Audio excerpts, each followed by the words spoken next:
Cette vidéo comporte tous les commentaires d'études sur les versets disponibles dans la Bible d'études Esprit et Vie, dans la deuxième épître de Pierre, chapitre 1. Verset 3.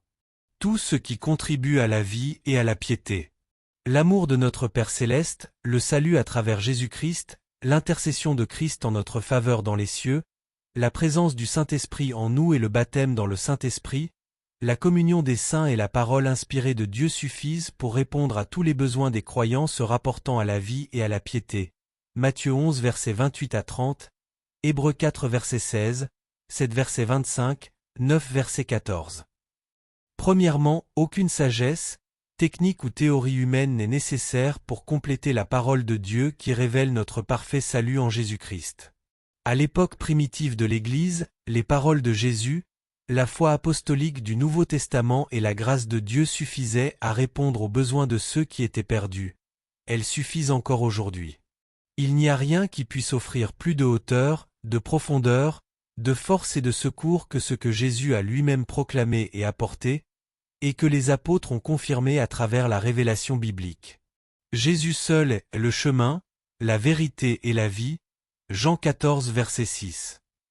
Deuxièmement, si notre évangile fait défaut à l'heure actuelle, c'est parce qu'il est inférieur à l'évangile de Christ et des apôtres.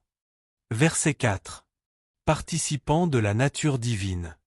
Notre participation à la nature même de Dieu est une autre description de la nouvelle naissance grâce à laquelle nous recevons la vie de Dieu, voir l'article sur la régénération. Nous prenons part à la nature de Dieu afin d'être conformes à Dieu et à sa sainteté, voir 1 Corinthiens 6 versets 19 à 20, Éphésiens 4 verset 24. Verset 5. Joindre à votre foi. Pierre fait la liste des vertus qu'un chrétien doit développer pour être spirituellement victorieux et porter du fruit devant Dieu, verset 8. La phrase « Faites tous vos efforts » montre que les croyants doivent activement s'investir dans leur propre développement, voir Philippiens 2 versets 12 à 13. Ceux qui deviennent chrétiens doivent immédiatement s'efforcer d'ajouter à leur foi cette qualité, versets 5 à 8. Il est à noter que ces saintes caractéristiques ne se développent pas automatiquement sans que nous ayons à faire des efforts diligents pour les cultiver, voir l'article sur les œuvres de la chair et le fruit de l'esprit. Verset 10. Affermir votre vocation et votre élection. Notre foi et notre salut ne doivent pas être considérés comme des acquis.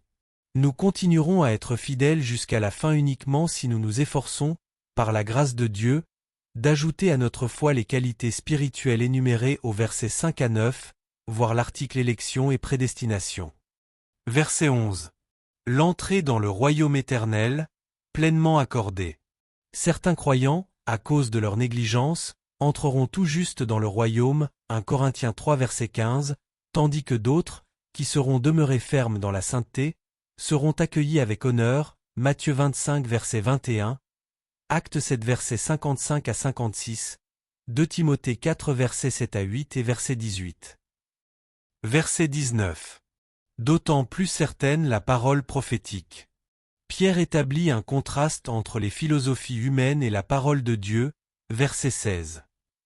Ensuite, il témoigne de l'origine divine de l'Écriture et affirme que toutes les prophéties proviennent de Dieu et non des hommes, verset 21.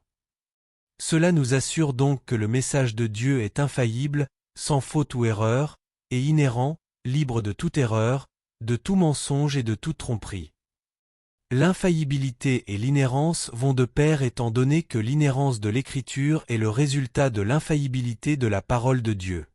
L'Écriture tout entière est vraie, tous ses enseignements sont fiables, voir 2 Samuel 23 verset 2, Jérémie 1 verset 7 à 9, 1 Corinthiens 14 verset 37, voir l'article sur l'inspiration et l'autorité des Écritures.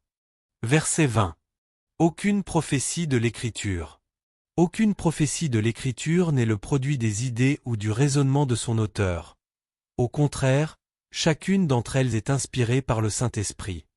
Verset 21. Poussés par le Saint-Esprit que des hommes ont parlé de la part de Dieu. Pierre proclame l'origine divine et l'autorité de la prophétie de l'Écriture, voir l'article sur le prophète dans l'Ancien Testament.